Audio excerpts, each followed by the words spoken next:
Okay, continuing on, in this section, we're going to talk about agents' responsibilities to principal. Now, let me remind you that the word principal means something specific. So when we're talking about duties to principal, duties to your client, not your customer, but your principal or client, okay? If you like mnemonics, there is one for this, one of the most common ones that you'll see in real estate classes, and it's old car. And when you talk about what you owe to your client, old car, the mnemonic stands for obedience, loyalty, disclosure, confidentiality, accounting, reasonable skill, care, and diligence. Let's go over each one of those independently. Now, recognize that when we start agents' responsibilities to principal, this will run for several videos and you'll be able to put these together, but I want you to study this specifically together, okay? So what do I owe to my client? Obedience. Listen carefully here. You will obey the lawful and ethical requests of your clients. Okay, now here's what I mean by this. If your client makes a request of you, you will do it. You're their fiduciary, you will do it. I don't care if someone just asks you to list a house and it's hot outside and you don't feel like measuring it, you're going to measure it anyway, if that's what they ask you to do, but that's part of your services. Now, having said that, in the field, you may pay someone to measure it for you, but you will perform that task. It was perfectly legal. It was reasonable for them to ask, and you will do it, okay? Now, having said that, notice that I put a disclaimer on there. I said that you will obey the lawful and ethical requests of your clients. Do you think a client will ever ask you to do anything unlawful or unethical? Now, let's not be naive here. Clients ask it all the time. Sometimes they will find a material issue in their house and they'll say, well, you know what, it's a leak and it affected the ceiling. Why can't we just paint over it? Then we don't have to disclose it. They'll never know until the next rainstorm. No, I'm sorry. You're asking me to do something that's in violation of the law. I'm not going to do it. Someone may say, I don't want you to show this property to someone of a certain race or national origin or whatever. They're asking you to violate fair housing laws. You will drop that person as a client, okay?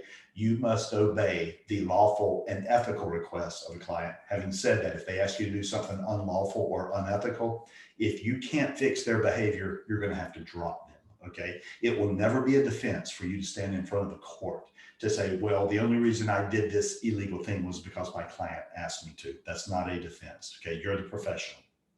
Loyalty. You will provide undivided loyalty to your client. Now, I'm going to keep this one relatively short for right now. It'll be important as we go forward, but courts hate conflicts of interest. If you ever have a conflict of interest with your client and this ends up going to court, you are going to lose because as an agent, it's your job to give undivided loyalty. Let me give you an example. Let's say that I list a property. Not only am I a real estate agent, but I'm also an investor. Well, the fact of the matter is I might become interested in buying my own listing. Well, I buy through my LLC, so it's very possible that the seller would not know who's buying the property. But here's the deal. If I am their agent, and I get interested in their property, I have to disclose that it's me or a family member or my LLC that's buying the property, okay? And then what they can do is they can refuse to sell it to me if they chose to. They could get another agent if they wanted to make sure that there was some type of arm's length transaction there. But I'm telling you, courts hate conflicts of interest. You make sure in a transaction that you never have a competing interest with your client that has not been fully disclosed and accepted by your client if it comes up at all. Disclosure of information. Again, I'm going to keep this one relatively simple. You will keep your client fully informed. I want you to concentrate on the idea of fully informed. If I'm a listing agent and I get multiple offers, and to be honest with you, one of them's a really crappy offer, well, the fact is I'm going to give that to my client anyway. You know why? Because it's their offer. If they want to refuse it, that's fine. But I'm not going to play gatekeeper for them. I will deliver all the offers. If in fact someone called me on the phone and said, hey, Chris, I'm thinking about making an offer.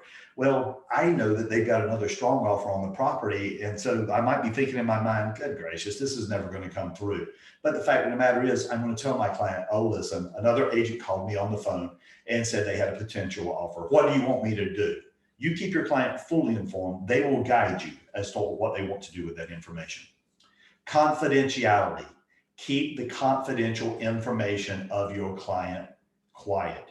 This is one of the problems with the industry, is that the consumers believe that agents are getting together in these smoke-filled rooms and they're working out these deals. They're sharing all types of information. They're coming up with a deal and they're coming back to the buyers and sellers and saying, here's the way it's going to work. That's not the case. If I know my client's going through a divorce, if I know they're going through a medical emergency, if I know they're going through an employment situation, if I know that they have financial issues that have not arisen to a material issue. We'll talk about that a little bit later, how financial issues could become a material fact. But assuming that they have not, they're confidential. I will keep my clients' confidential information confidential. Okay, that's what I owe them.